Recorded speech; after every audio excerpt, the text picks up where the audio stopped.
Here's the brief news from the world over this week.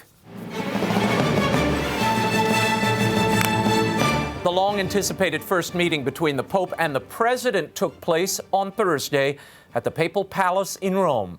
According to the Vatican, during their private 52-minute conversation, Pope Francis and U.S. President Barack Obama discussed international affairs, with the Pope stressing respect for international law and the desire for negotiated solutions to conflicts. The Vatican also noted that the Holy Father strongly emphasized concerns for the exercise of the rights to religious freedom, life, and conscientious objection, an apparent allusion to the contraception mandate of the Obamacare law. As for the pleasantries, the Pope said at the top of the meeting that he hoped the President felt at home. President Obama told the Pope he was a great admirer. Among the gifts, the Pope received seeds from the White House garden.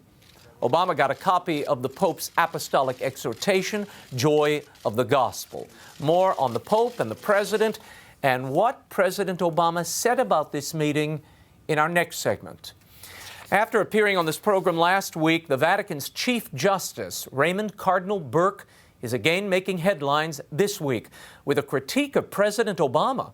LifeSite News published the English translation of a recent interview the Cardinal granted to a Polish magazine.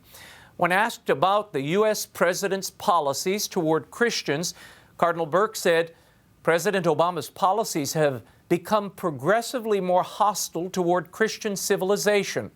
He appears to be a totally secularized man who aggressively promotes anti-life and anti-family policies. Now he wants to restrict the exercise of the freedom of religion.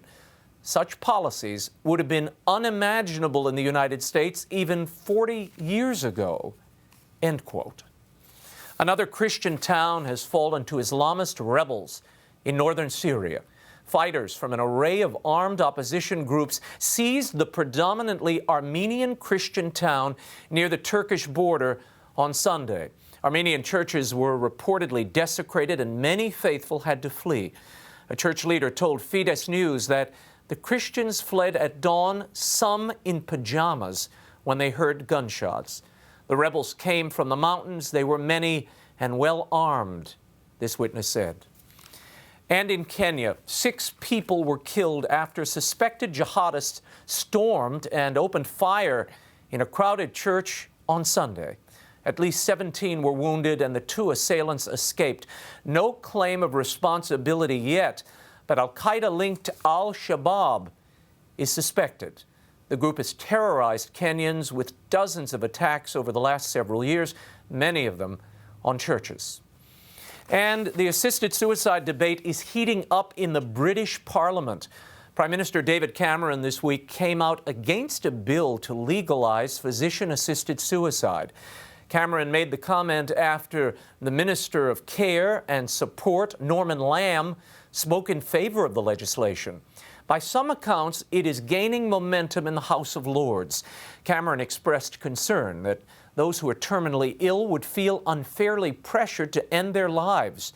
A date for the second reading and likely debate in the House of Lords has not yet been announced.